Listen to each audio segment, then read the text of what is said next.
আবহাওয়ার বিরাট পাল্টি। রাতে বজ্রবিদ্যুৎ সহ তুমুল বৃষ্টির পূর্বাভাস এই 7 জেলায়, জারি সতর্কতা। রেমাল ঘূর্ণিঝড়ের প্রভাব কাটতেই হুড়মুড়িয়ে তাপমাত্রা বাড়ছে দক্ষিণবঙ্গে। গত দুদিনে কলকাতা সহ দক্ষিণবঙ্গের জেলাগুলিতে 4 ডিগ্রি পর্যন্ত বেড়েছে তাপমাত্রা। সকাল থেকে শুরু করে অস্বস্তিকর গরমে নাজেহাল সকলে। তবে এরই মাঝে ভারী বৃষ্টির পূর্বাভাস দিল আবহাওয়া দপ্তর। তুমুল বৃষ্টিতে তোলপাড় হতে পারে বাংলার বেশ কিছু জেলায়, এমনই জানালো আবহাওয়া অফিস। হাওয়া অফিস জানিয়েছে, উত্তরবঙ্গের একাধিক জেলায় অতি ভারী বৃষ্টির সম্ভাবনা রয়েছে, যার জেরে জারি হয়েছে সতর্কতা। আগামীকাল বৃহস্পতিবার কোচবিহার, আলিপুরদুয়ার, জলপাইগুড়ি এই 3 জেলায় ভারী বৃষ্টির সম্ভাবনা রয়েছে। পাশাপাশি বইবে ঝোড়ো হাওয়া। জলপাইগুড়িতে জারি করা হয়েছে কমলা সতর্কতা।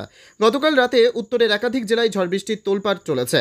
আজও রাতের দিকে উত্তরবঙ্গে ভারী বৃষ্টির পূর্বাভাস দিল আবহাওয়া অফিস। আবহাওয়া দপ্তর সূত্রে খবর, অসমে তৈরি হয়েছে নিম্নচাপ, যার জেরে আগামী 5 দিন উত্তরের আলিপুরদুয়ার, জলপাইগুড়ি ও কোচবিহারে ভারী বৃষ্টির সম্ভাবনা রয়েছে। এদিন উত্তরের 3 জেলায় 110 থেকে 200 মিলিমিটার পর্যন্ত বৃষ্টি হতে পারে। পাশাপাশি 40 থেকে 50 কিলোমিটার বেগে ঝোড়ো হাওয়া দাপট থাকবে। জারি করা হয়েছে হলুদ সতর্কতা। শুক্রবার দার্জিলিং, কালিম্পংয়েও ভারী বৃষ্টির সম্ভাবনা রয়েছে।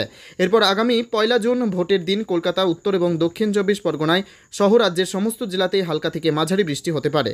বজ্রবিদ্যুৎ সহ বৃষ্টির সম্ভাবনা রয়েছে। এই দিনের জন্য এখনও কোনো সতর্কতা জারি করেনি আবহাওয়া দপ্তর।